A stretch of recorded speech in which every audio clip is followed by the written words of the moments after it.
All right, welcome to Friday training. Every Friday we're here. If you or your friends, family, or associates miss it, it's always replayed on the playbook. Every Monday you can check out this training and many other trainings. Today we are going to talk about the margins of millionaires. That's where the millions are made, by learning how to buy low and sell high. If you have any questions, go ahead and put it in the Q&A box. I'll be handling about 30 minutes of questions, as you know, every Friday here. Next Friday is BYOQ. Also, if you want the replay, if you want the guide on buying low and selling high, the exercise on buying low or selling high, or you need anything at all you got to do is email me, david@dmeltzer.com. That'll be in the notes as well. Or join my text community, 949-298-2905. So excited to get started. This is one of my favorite trainings that I do. And the first thing about buying low and selling high and creating the margins of millionaires is to understand that not only do people buy on emotion for logical reasons, they sell on emotions for logical reasons and or justifications. And so when we know that the emotions are really involved in the margins of millionaires, we want to make sure that we, as buyers and sellers, take our emotion out and align with other people's emotions and make sure that we maximize the value of what we're buying as well as maximize the value of what we're selling. You don't got to be at the bottom, you don't got to be at the top, but if you're selling when things are oversold and buying when things are overbought, man, you are going to make a killing no matter what the time is. More millionaires are made during challenging times, during accelerated growth than ever. That's why I wanted to do this. There's so many opportunities out there. I'm going to give you specific examples, and don't forget, put your questions in the Q&A down below so I can answer those for you. So if emotions are involved in buying and selling, what dictates our emotions? Well, there's two things that dictate our emotions in that flow. And number one is time, right? Time can create a compelling event. It can create a sense of urgency. It's a scarce event, and you need to master time if you're going to buy low and sell high. You're going to have to master time and take it out of the equation and put it into the other party's equation. The second, as always, is values. Values and time dictate the emotions that are involved in buying and selling. And so we need to make sure that we're experts at time and the value in order to dictate the emotional response that we're looking for, that people will agree to either sell to us or buy from us. So in order to figure out time, one of the most interesting things is we have to do a time and risk assessment as our most important criteria when buying or selling.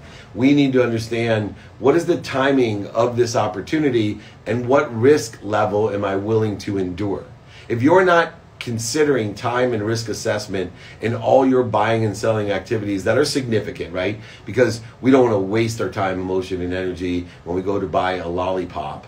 But when we're doing significant purchases, ones that make more money, help more people, and allow us to be happier, significant purchases like houses and cars and business-oriented purchases and multiple quantifiable quantity purchases, we want to make sure that we are doing a timing and risk assessment for all of those. And in order to do that, one of my favorite rules in life is what?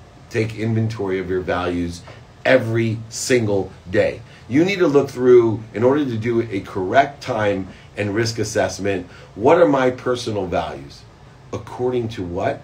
This purchase or this sale. What are my experiential values? And we're going to go and give examples of these. What are my giving values, right? How much am I willing to give in this deal? And fourth, the receiving values. What is my bottom line? And guess what? You have to do that assessment every day. So after you indicate what your time and risk tolerance is, you then need to do a value assessment. So we have now analyzed the two most emotionally attached things in the buying and selling process, time and emotion, right? Time and value. Time is indicated simply by utilizing how long it's going to take, and value then accordingly is what's my bottom line according to my personal experiential giving and receiving values. What is my bottom line of not just selling, but buying? Right? What is my bottom line of buying? What is that price that I'm willing to walk away? And you'll see that when we determine what time, emotion, and value is determinative, if you do a time and risk assessment, you'll see there's two different worlds in the world of buying and selling. It's the scarce world, where there's not enough of anything or just enough of everything, and then there's the abundant world. If you can extract your emotions and buy and sell within the context that there's more than enough of everything for everyone, you're going to exponentially take advantage of the margins of millionaires. You're exponentially going to be able to create the ability to buy when other people are oversold and sell when people are overbought. Because they're buying on emotion in a scarce world where there's not another buyer. Oh my gosh, there's never going to be another price. This is the only house. This is my dream house. If I don't get it, there will never be another house. So many different times people take away the true value by living in a scarce world of not enough or just enough. You need to have a mindset that there's more than enough buyers, sellers, properties, assets, that there's always another deal. That has to be a given when you're doing your time and value assessment, your time and risk assessment as well. So let's start as a buyer seller. What do we want to do as a buy and sell is time is running out. Who benefits when time is running out? The seller, right? The seller benefits if time is running out. Time is running out. Sorry, you got to buy it yesterday. The sale ends, whatever it may be. It's a compelling event. But if it doesn't sell, right, time running out then loses all the value for the seller as well. Secondly, there's someone or something else or even better out there. These two questions are definitely dictated by your mindset of scarcity or abundance. And so in an abundant world, time is never running out. You got plenty of time to sell and plenty of time to buy. And in an abundant world, there's always something better or something else that you could buy or sell to. So you've got to know and make sure that you are continually utilizing an abundant mindset when we buy and sell. Let me give you the first example. If you are going to, for example, purchase a rental property, an investment property, what we, number one, always want to do is determine the outcome first. So many people leave independent and dependent variables, subjective variables, all unattended, and then wonder why things go astray or get messy, or they lose track of the value and allow their emotions to take over, feel frustrated, angry, stressed, in a sense of urgency. Well, it won't happen if you reverse engineer. So if I'm going to buy an investment property or rental property, what I do is I go find a rental broker or agent. And I ask, please take me to the best area as a renter, the most sought after area, the hardest place to rent. And usually the rental broker agent's like, really? I go, I don't care what the cost.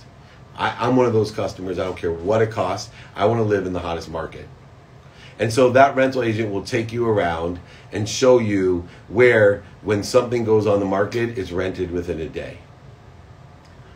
Why? Because I want to buy that property, right? The value of that property is much greater than a property that doesn't certainly rent if I'm looking at a rental investment. So I go ahead then and understand what the rental market is, what those rent for. Now I know my bottom line. I know where my break-even point is. So I don't care about price. Let's, for example, to keep the numbers easy, let's say that the hottest market in downtown San Diego is $10,000 a month for a property, a rental property, and that property rents within a day when it comes to the market.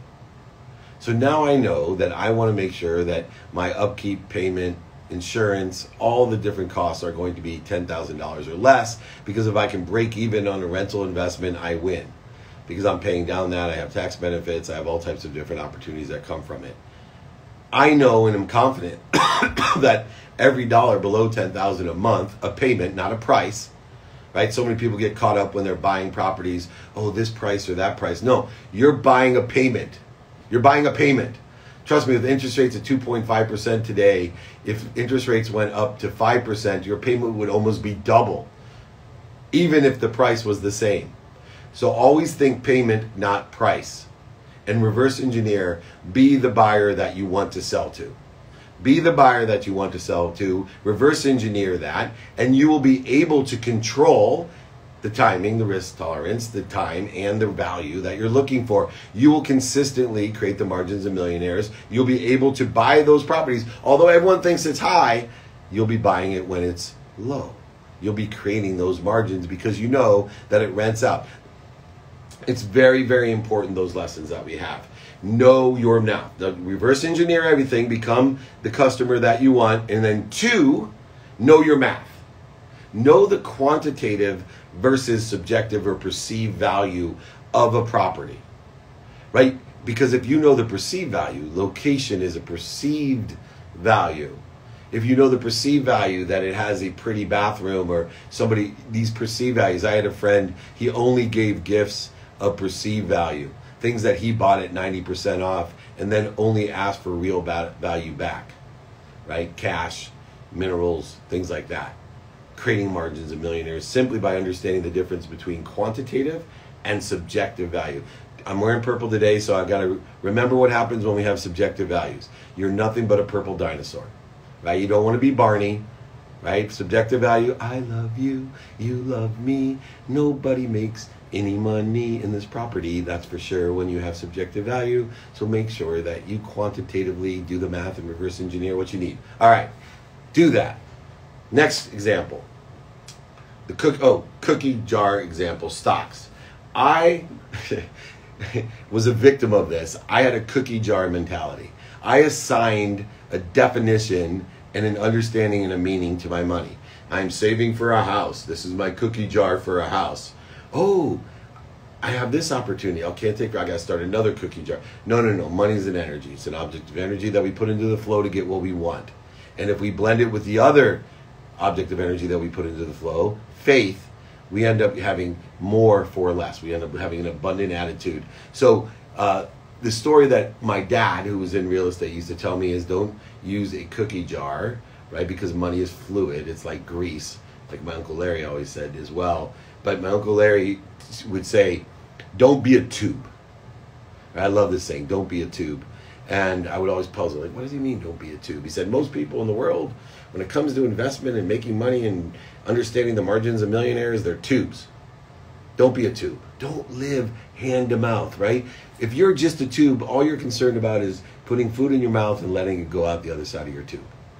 Don't be a tube. Expand, grow, accelerate, learn lessons, find mentorship, ask for help, especially when it comes to buying low and selling high. Reverse engineer, know your math, know the quantitative value. Do not put things in a cookie jar. Do not.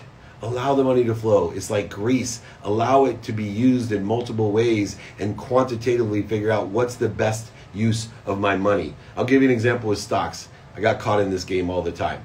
Buy a stock, goes way up, right? Let's say I buy a stock at $50. It went to $100.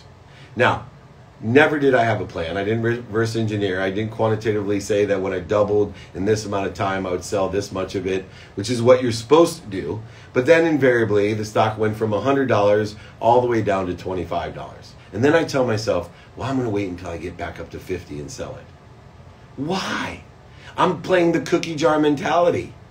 Why not? If a stock is not good, statistically, it's probably not going to take, it's going to take a long time to get back to even, right? If a stock just got crushed from 100 down to 25, right? Why not look and see where you could move that stock, take the loss, and buy something that will go up faster than the stock that you own? It's not in a cookie jar. It's fluid. It's like grease. You should constantly be looking quantitatively, where's the best place to put my money according to what? Your timing, your value, and your risk assessment in an abundant universe. So many times people hold on to stocks because they have no plan and they're playing on emotion, because people buy on emotion for logical reasons, sell on emotion for logical reasons, and justify what they do and create losses for themselves without even knowing it, because they have no inventory of their timing, their value, or their risk assessment. All three are utilized. They haven't reversed engineered. When I buy a stock, I know exactly what's going to happen to it, meaning I know if it stays the same, this is how long I'm going to own it. If it goes up this percentage, this is how much I'm going to sell. If it goes down this percentage, I know this is the time that I'm going to start looking to transfer it, take the loss, and find something that's going to move up faster than what I own, or comparatively analyze it to see if what I'm going to buy is going to comparatively move up faster than what I own. So many people use a cookie jar mentality. So many people are living their lives like a tube. In, out, in, out. Don't be a tube. Quantifiably understand what you're doing. Live your life. Make more money. Help more people. Enjoy yourself. Have and be happy. You don't have to be a tube. You can use this mechanism to buy low and sell high, to take your emotions out of it. No need for justification, just accountability. What did I do to attract this profit, and what am I supposed to learn from it? One of the fun things that I do is work with my children. I have taken one day a weekend with my son, and we go, he's 10 years old, and he's probably making more money than half the people I coach. But we together, we go ahead and in our neighborhood look to see garage sales, yard sales, etc. And what we'll do is we'll go out at the very beginning and we'll look over all maybe 3 to 5 homes. And it takes maybe a half an hour to an hour, and he picks out things that he thinks will sell online. And I pick out things that I think will sell online. Then we go home and we look them up. And we look up not only what are they selling for, but how fast they're selling. Right? So for example, home gym equipment is selling for like 5 to 10 times its normal rate and very quickly. And so we'll mark down, the 5 houses we've been to, the items that we know, how much they sell, how fast they sell. And then we allow the understanding of scarcity and emotion to come into play. Because about 10 minutes before they're closing the yard sales or garage sales, my son and I swing by together, and he flashes those beautiful brown eyes of his and his cute stuff, and he's like, "Oh, Dad, I really want to get that C2 concept rower. I'd like to have that." And I'm like, "Oh, that's too expensive, buddy. I'm sorry." And then they're like, "Well, why don't you just take it? Or how much will you give me?" And we already know that those are $900 retail, $3,500 they're selling for right now because of the shortage of home equipment. We already know all that. We know that they sell instantly online. Right? And we're like, "Oh, okay. Well, can you give it to him?" No, but, give me an offer. How about $10? Because why? That person already has made the emotional decision. They do not want it in their home. And the last thing they want to do is have to go carry it back into their home to clog up their garage, their bedroom, their workout facility, whatever it is. They've already made that decision. And so we're like, "Oh, sorry, buddy. We have to go, wait. Right? We're using time, emotion, value, risk assessment, and we've guaranteed our profit. We've guaranteed it because we reverse engineered quantitatively what it's worth and how fast it will sell. Right? We're going and utilizing the walk away to get that lowest sale and also provide a service or value to them, because in the truth, they don't need the money. They really want to get rid of it. How many times do people put things for sale and then end up giving them away because they just wanted to get rid of it? So many times. We created a business, thousands of dollars a month created simply by reverse engineering quantitatively and showing up with time on our side because they don't want to put it back in their garage or their home. And we know exactly what it sells for. That's exactly what you want to do.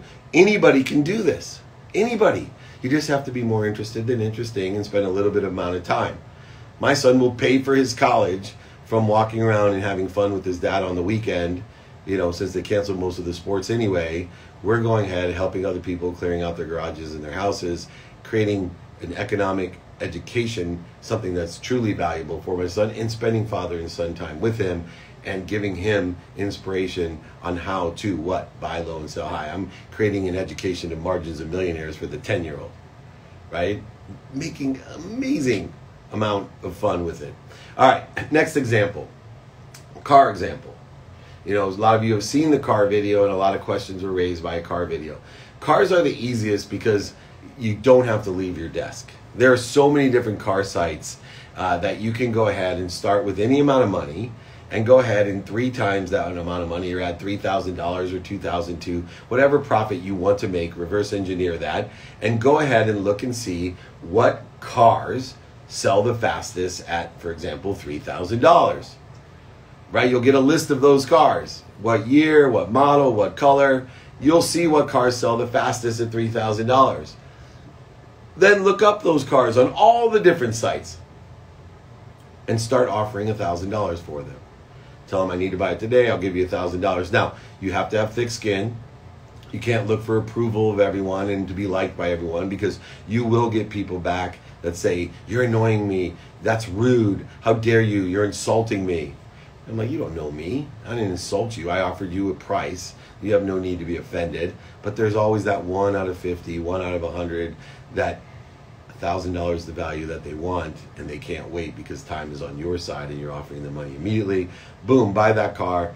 You now sell that car for $3,000 and maybe jump it to $6,000, $6,000 to $9,000, $9,000 to $12,000. You can keep on bouncing them up $3,000, reverse engineer it.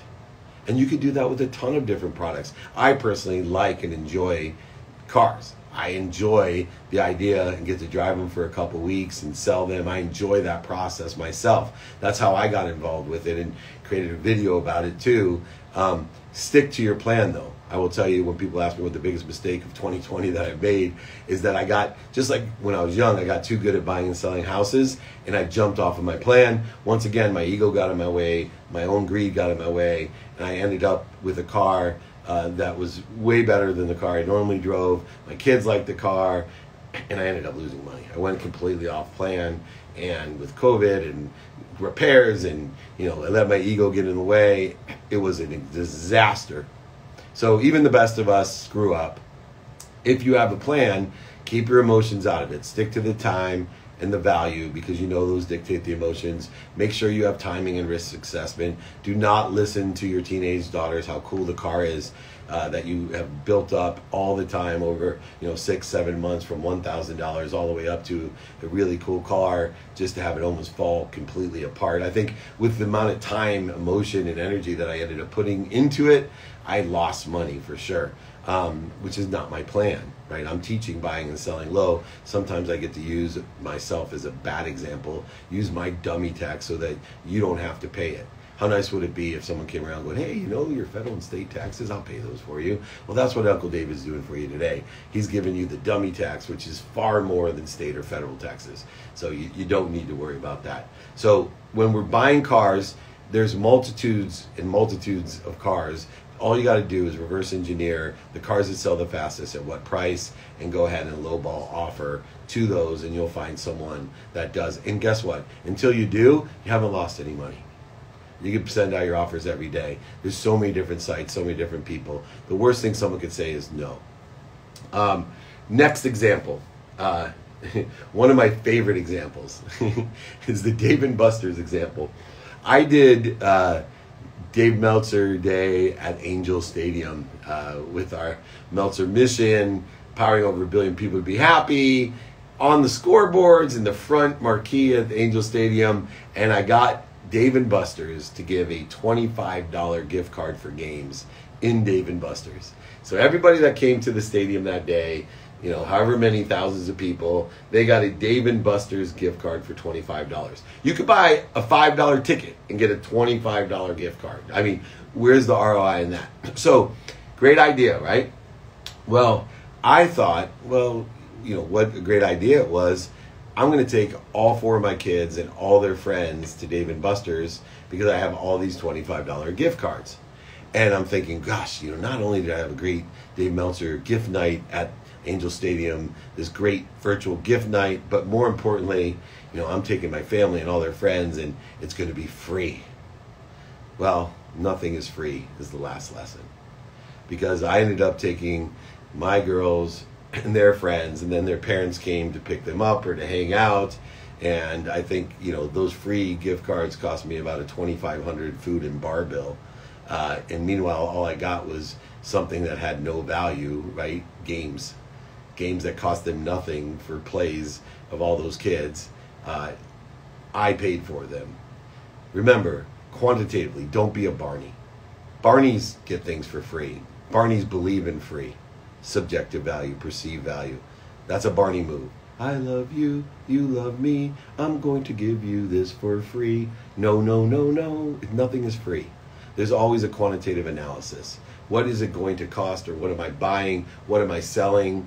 So when we see free, we want to do a quantitative analysis. We really want to look in and see, what does it actually cost? Where are the margins made, and how can I take advantage of that? The same thing about discounting. Now, we know that people buy an emotion for logical reasons. I always look for discounts. Not because I want the discount, because I know that that thing's not selling. Who would ever discount something that sells immediately at a huger profit? Right? Why would you discount that? You know, I used to tell people in my first book, Connected to Goodness, which, by the way, I will send to everyone for free. All you got to do is reach out to me, david@dmeltzer.com, or join my text community, 949-298-2905. Request my books. I'll give it free. I'll give you free guides to buy, sell, and buy low and sell high. Just email me, text me. It's all marked below. Make sure you're putting your Q&A in here, by the way, for me to answer as well. But, you know, literally, in my book, I talked about, you know, the classic example of discounting. I wanted to have a store on Fifth Avenue, and in the sign of the store it would say 90% off. And I would go to around the world as I travel and speak, and I'd buy things that nobody had seen before, you know, like bracelets and things like this. And I'd say, this bracelet is $10,000. It's from India. It's $10,000. But I'm going to discount it 90%. All the way down to just $1,000. Well, that's a Barney deal, right? Because I'm buying that bracelet for $3 in India, creating a perceived value of $10,000 and discounting $9,000 off. Why? Because I've learned the lesson from having my wife and my sister and my girls. I saved $4,000 on this dress. No, you didn't. You spent $1,000, and the dress was probably worth $200, and they made $800 instead of making $80. This is what people do. So when you see discount and you see free, raise up the non-Barney antennae, right? Okay, where's the quantitative value? Because I do not want and know. I can now take advantage knowing that if it's discounted, then it needs to be sold. I now can utilize that. Time is on your side. If you're abundant, you're always willing to walk away. You're always willing to find another buyer. You're always willing to stick to your bottom line, whether a buyer or a seller. Know what that is. Take out your emotion. Take inventory of your values every day. Know your timing and your risk assessment in everything you do. Make sure that you are not a tube. Live your life. Create margins in everything that you do, and you, in any time, can create the margins of millionaires and make more money, help more people, and have more fun. All right. Thank you, everyone. We will send you, like I said, my book for free, david@dmeltzer.com, or 949-298-2905. Exercises, how to buy low and sell high. Those are free. Guides are free. All you got to do is reach out to me. I will send them your way. I will look forward to that. Let's answer some questions right now. We got a whole bunch of those just waiting for us. Number one, what are your thoughts on flipping as a full-time profession? Two things. One, if you make enough money flipping and you actually like to do it full-time, then I love the idea. If you don't make enough money flipping and you don't love to do it full-time, then it's a great thing to do part-time. It's a great thing to learn to love, to find the light, the love, and the lessons in it, to practice, to get mentorship, to be more interested than interesting. The things that I determine to focus in on are the things that I enjoy the most, that make the most money. Activity I get paid for, activity I don't get paid for. I'm trying always to maximize that when I'm a student of my calendar, when I'm paying attention and intention to what I want. What are your thoughts on day trading as a full-time profession? Well, you know, the multi-variables that are related in day trading, you know, number one, you got to institute the cookie jar philosophy, so you can't hold, you got to be able to walk away with those losses, trade over to something else. But there's so many variables. You know, what bothers me about day trading is that you're putting time on, you know, a stock, and stocks by themselves have so many multi-variables. They're difficult even if you own the company to determine what the value is going to be or will be. There's so many, because guess why? Stocks are always determinative on the future. And there's one thing I've learned about the future. Whether it's a pandemic or not, it's uncertain. I always tell people, if there's anyone out there, we got thousands and thousands of people registering for this. Thousands of people are going to watch it. So if any of those thousands and thousands of people can tell me the future, please call me, because I guarantee that we can make billions together with a B, if you know the future. But as far as I know, I don't, and I don't like to put time as a constraint on the future. So I don't do things that have multi-variables with the relational independence that exists within the context of stock investing, let alone day stock investing. So I'm not a big fan because I subscribe to a theory that I don't know what I don't know. And the more that I pretend that I understand the pieces of the whole, the more I get into trouble. And I believe that day traders pretend like they know the pieces of the whole better than anyone. And I don't want to end up looking like a hole or a tube. So I stay away from it. But if you love day trading, and I could be wrong about my variable analysis of it and my emotional detachment from it, and if you somehow have certainty of the future and certainty of the trades that you make, why not, right? It's about you, your time, your values, your timing, and your risk assessment, not mine. Don't vote for what Dave Meltzer wants for you. Don't vote for what you don't want in your life. So if what you want is that, then do it. And use the power of manifestation to get it, because it will come into you rapidly and accurately. How can you protect yourself against down markets? Well, one, cookie jar philosophy, right? You can have investments that allow to be protected or guaranteed. So, for example, I utilize annuities, IULs. Marshall Falk's a partner of mine in one of my businesses. So I'll invest money that no matter what the market does, if it tanks, I get a 2% return. And if it goes up, I even get to benefit some of the upside, a certain percent of the upside. And why do I do that? Well, for me, my focus is always on how much and how fast can I double the amount of money I make. I don't worry about the actual money that I have made. My goal about the money that I have made is to allow it to come through me with appreciation for others according to what? My time, value, timing, and risk assessment. And according to those at 52 years old, after all the dummy tax that I paid, I love not having to pay attention to any of the markets, knowing that every year I'm focusing on doubling the amount of money I can as fast as I can and making 2% on what I've made and haven't given away to others. Because ultimately, my main goal is to compound the interest of what I have, to aggregate the value of what I have and give it all away with my appreciation. One, gratitude, and two, my values added to it. And that's exactly why I respect Warren Buffett. That's what he was able to do when even he was my age, people were giving him a bunch of slack, laughing at him, scoffing at him, making fun of him.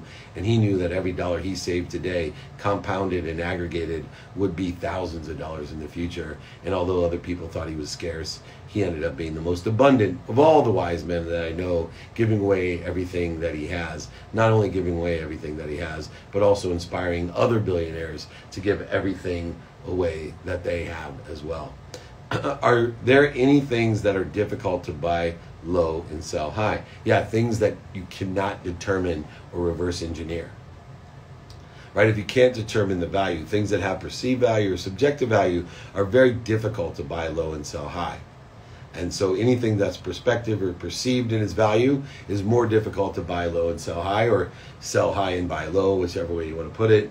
Those are difficult.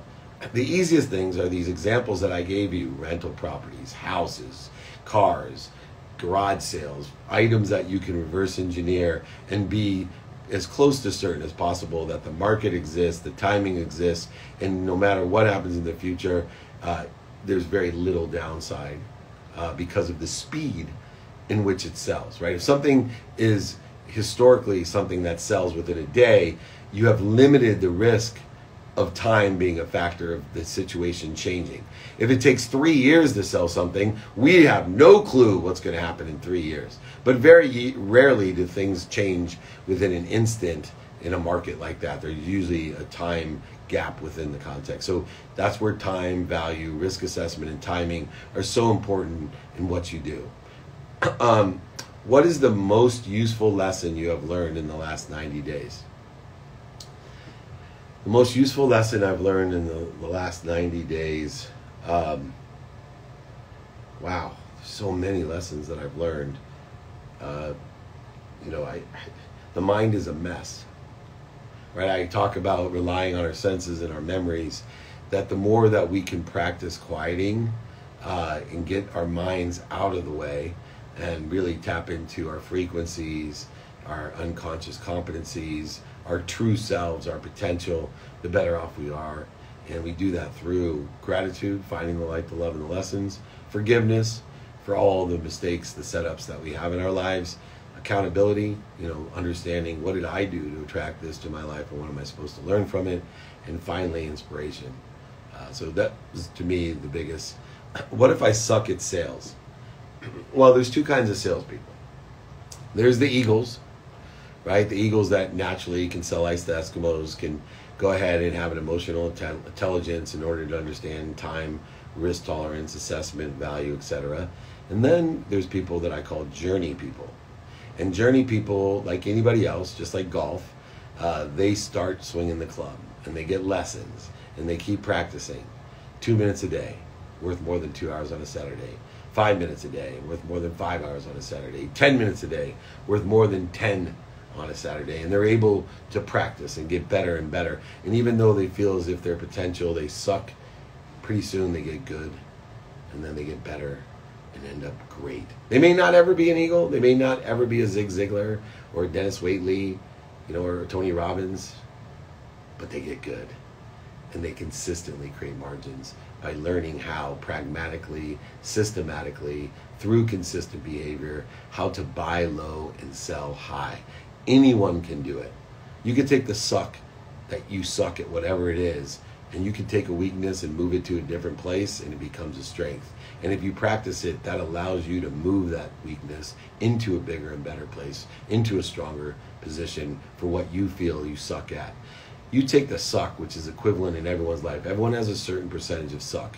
No matter if you're famous, celebrity, athlete, entertainer, rich, billionaire, millionaire, entrepreneur, doesn't matter. You got the same percentage of suck and of weakness as anybody else. The difference is you've been able to find the light, the love, and the lessons in the suck and move that suck into a place where it's good, into a perception of good, happy thoughts, higher potential, higher frequency. You've mentioned that we all have margins of millionaires soon. What are some of the markets you expect to have high returns? So there's 3 areas to look at. One is areas where things are going well. And what you want to do is align your capabilities, your skills, your knowledge of what and who, and your desire to must be what you can be. See how it's aligned with, synergistic to, or supplementary with what's doing well now. I actually use the stock market for that. I find the 50 stocks that are doing the best over the last 12 weeks, and I see it and align my capabilities with those companies or industries to see how I can maximize the millionaire margins. Then secondly, I look at what's stable right now. I go ahead and look at a 12-month, a 6-month in the stock market, and I see once again how my capabilities are synergistic or supplementary to what's completely stable. And then of course, I look at the synergistic and supplementary capabilities that I have to what I feel is beaten up, oversold. And I determine through my own experience and knowledge and capabilities where they're synergistic or supplementary to where I feel that emotions have caused something to be oversold. Therefore, I buy into that industry with my capability and I get a maximized return out of that. If you look at all 3 of those areas, where things are doing well, where things are stable, where things are oversold, you will maximize your margins. You will create the margins of millionaires at all times, especially when there's great change, because with great change comes great opportunity. Remember, uncertainty always exists. If uncertainty does not exist for you, please reach out to me, david@dmeltzer.com, because if you know the future, we can make billions. I guarantee it. That's a promise. What are some negotiating tips on car buying? Is that really a good way to improve my credit? Those are 2 completely separate things, right? Don't use an industry or an item to improve your credit. Understand credit.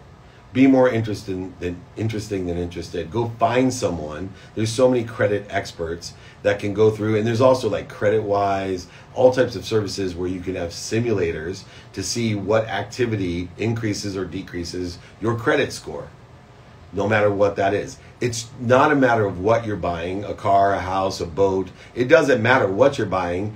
It's the facilitation of numbers, of risk assessment. It's understanding how much debt to how much cash I have and what are my habits and disciplines and how are those displayed and illustrated within the context of the credit reporting agencies. And there's tons of experts and information out there that you could be more interested than interesting. So the answer is buying a car, a great way to increase your credit. It could improve your credit immensely, or it could ruin your credit.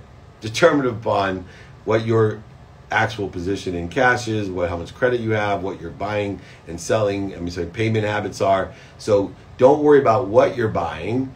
Worry about getting the information, the proper information, the true information on how best to improve your credit. Tons of information out there that you can use. Do you feel buying silver and gold is wise? A silver coin is currently $37, but it's worth $28. What would be your advice?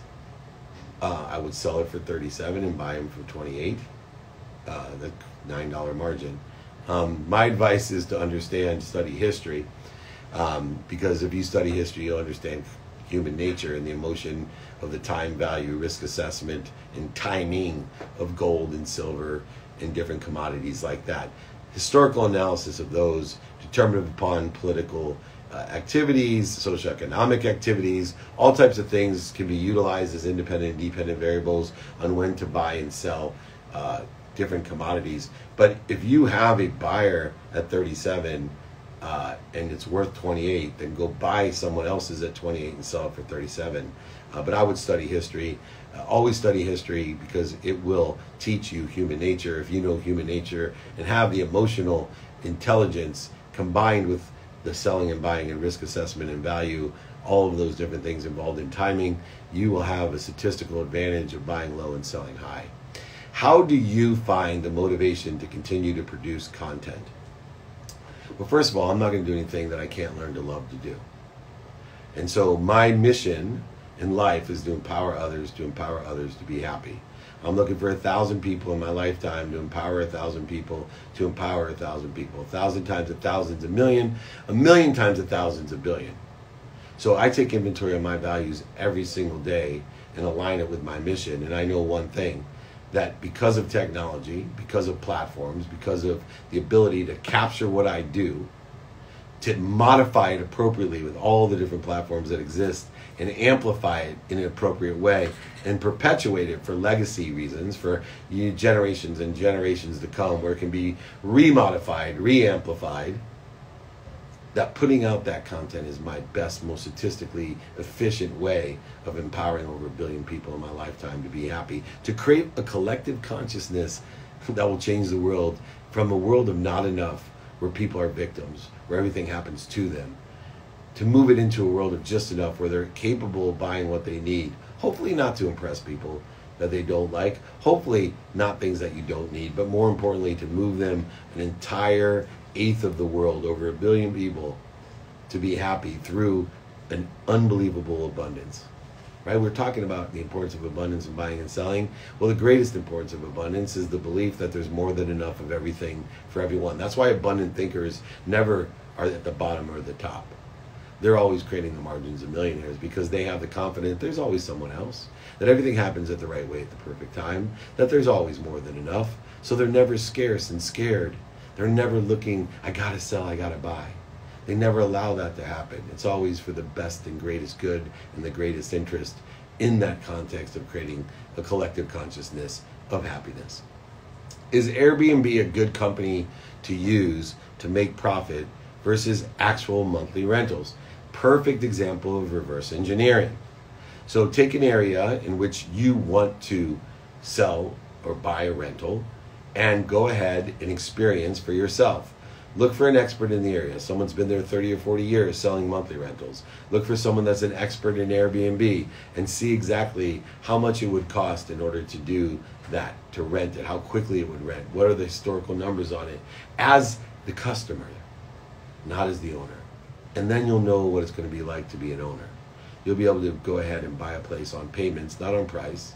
You'll be able to figure out where the margins of millionaires are. You'll be able to determine if Airbnb or VRBO or monthly rental is better than one or the other, determine upon where it is and the expertise of the 3 mentors that you get that have been doing this 30 or 40 years to help educate you on the pitfalls and the ups and the downs, and what independent and dependent variables change the face of where you are today, allowing you to then do what? A value in time, a risk and time assessment, tolerance assessment, to maximize your margins. These are all pragmatic ways of reverse engineering, using all the rules that we talked about earlier, understanding where emotions take their place, time, value, timing, risk assessment, inventory of your values, knowing your bottom line, abundance versus scarcity, how time and buyers all have an abundant attitude in order to effectuate what we want. How can you save a relationship or contact if the plan or meeting did not go as expected? Well, first of all, you have to manage and develop your relationships. I create go, no-go plans in this context where if I have a plan or a meeting, I dictate and allow and educate how exactly we're going to move forward step by step, allowing me to, number one, get alignment, two, to take action, but most importantly, it allows others to prepare for adjustments.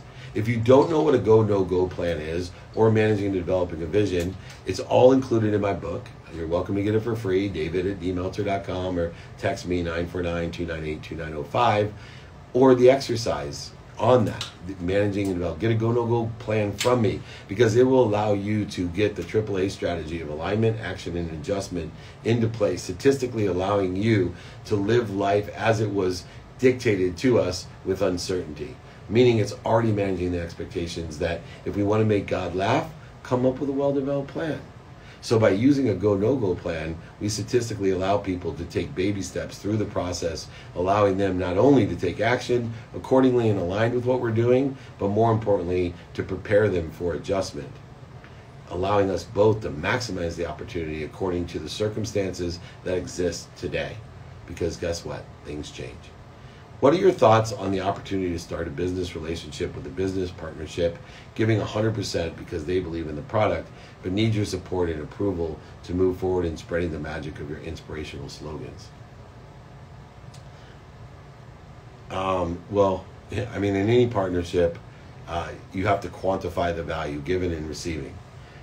And so, understanding and aligning your personal experiential giving and receiving values within the context of the business relationship to make sure each party subjectively and quantitatively are happy forward within the management of the expectations with a plan. So I think using the 5 to thrive, number one, when you stimulate interest, transition interest, and share that vision, most importantly, managing and developing it so that you have equal quantifiable and subjective value that is agreed upon in writing. Remember, we always put our agreements in writing. Why? Because you want to remember what you promised to do. Not because you don't trust the other party, but you want to remember what you promised to do. Because our messy minds have very weak senses. We don't see, smell, hear, taste things appropriately, and our memories are even worse, so we can't even remember how we did it or what we did. So don't save money. Should we invest, or how do I save to start a business? Not what I'm saying. So, as always, one of the greatest lessons is not what I say, it's what you hear. And so I never told anyone not to save money. In fact, I say extract your emotions from the downflow of the money coming through you. So for me, a certain percentage of every dollar, regardless of whether I make $1 or $1 billion, a certain percentage will come through me as a tithing towards my charitable aspects. Certain percentage will go to my wife, my kids, my mom, my siblings, my local community, my state, my country, and the world. And therefore, I never have to have a predetermined emotion. It's always just math. Okay, money in, so it allows me once again just to focus on bringing the money in, not what I'm doing with the money. It's already predetermined. And I might have a little slush fund, a 10% lottery ticket fund, or whatever it is, but it's always predetermined. And it's predetermined for me the year, and then I may make adjustments because I take daily inventory of my values in case I want to change the percentages, but rarely do I do that. I stick to what I, at the beginning of the year, determined to be what is aligned with my values, and then utilizing the inventory of my values, making sure I'm staying aligned. Are there certain products in technology that we should be watching to invest in? Certain products in technology that we should be watching to invest in. Yeah, ones that are supplementary and synergistic to the capabilities that you have, that are aligned with the timing and risk tolerance that you have, that are aligned with the inventory of values that you have. So, for example, if I was looking at certain products I may not know anything about, right? I would either have to go find an expert that's been doing it 30, 40 years to tell me and evaluate it according to my capabilities, risk assessment and time, or I would move to something that I do know about, like sports and technologies of, you know, mass gatherings and data and other things that I've worked for years in, search engines and other stuff. What sites? Google, right? When people ask me what sites, I don't know all the sites. So go to Google, be more interested than interesting, and a whole bunch of sites will come up according to whatever you're talking about. Houses, cars, cookie jars, whatever it may be. Be more interested than interesting, right? I always used to joke around and have a cut and paste email. There is something called Google, and it's a wonderful thing because it gives you access to information, a whole variety of information. And the better you search, the better the results. Get stable data, recommend being more interested than interesting, find those cars. Do you find the cars? Oh, he's saying, what sites do you find the cars on? Google, right? You can Google an actual car and it brings up all the sites that has that car. So I don't want to lead you to one site or another. Use them all. Find out what car sells the fastest and how much it costs, and then reverse engineer it. Use the most data you can, because different cars may be selling better on different sites, and you get an aggregate of the sum by using an aggregate search engine like Google. Can you recommend some stock forum web due to the recent tech stock sell-off? Once again, you got to do your own work on finding the best places. Because if I tell you one, it may only be particular. I do not have the capacity. I got a messy mind, a weak senses, and a weak memory. So I'm going to stay away from giving you any advice on finding these types of things other than Googling it and being more interested than interesting. Happy Friday, David. I've been practicing reverse engineering my deals. Are there any business models that secure a buyer before purchasing an asset? Tons. So you need to find those, right? Like, and the best place to find them is online and going and looking to see what's selling. You know, the way that I found home gym equipment is I was looking for home gym equipment, and I realized I couldn't find any, and they were selling immediately for like 3, 4, or 5 times retail. So go search and find them. Search and see what's for sale and how fast it's selling, because speed is in which gives you security and limits the statistical inefficiency of time, of the uncertainty of the future. The longer the future holds, the more things that can happen. The shorter the time, the less things that can happen. Very simple. Is there a worksheet or toolkit for flip cars or buy low and sell high? Yes.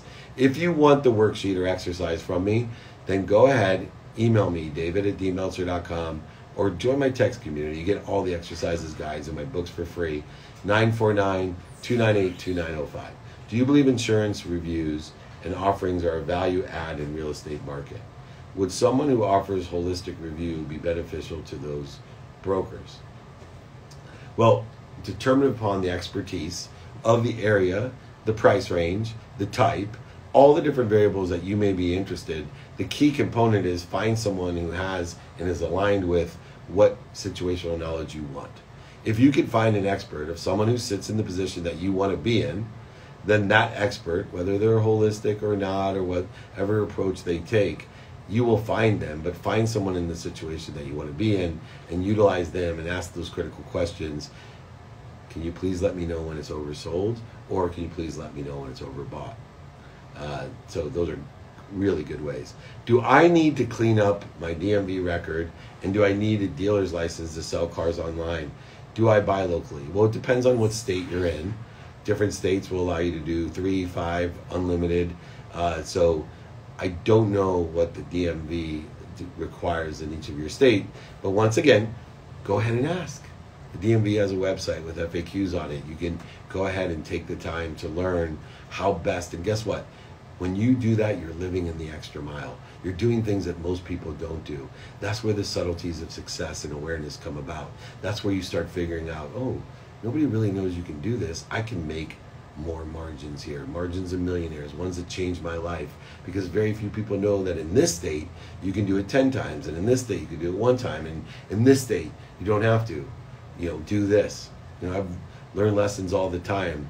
Like a salvage title, for example. You could take a salvage title in California, registered in Montana, and it doesn't come up as a salvage title anymore. There's a margins of millionaires that can be made. There's all types of things that you can do, determined upon your values, your timing, risk assessment, etc. What are your thoughts on blue ocean strategy pursuits? Love Blue Ocean Strategy. Love the book Blue Ocean Strategy. Love anything that indicates an impetus on being more interested than interesting, of not worrying about what surrounds you, but worrying about what surrounds you. That's what Blue Ocean Strategy is about. Understanding where those margins of millionaires are, where the subtleties of success are, where situation, knowledge, experience, and dummy tax can provide you the value, the return on investment that you made by making the mistake. What good is a mistake if you don't use the lessons in order to increase and expand and grow, to accelerate and to make money from? That's how you turn a setback into a setup, by making money off of the dummy tax, by learning and making more because you made the mistakes and you were living in the learning zone, expanding and growing and accelerating, planting seeds under trees that you may not even ever sit under, but learning and growing and understanding pain is not a stop sign, not telling you you're done. It's just an indicator, a turn signal telling you got something better. As long as you learn the lesson, mental, physical, emotional, spiritual, financial pain is just telling you got a lesson to learn. Let's move in a better direction, to a better place, to make your situation better.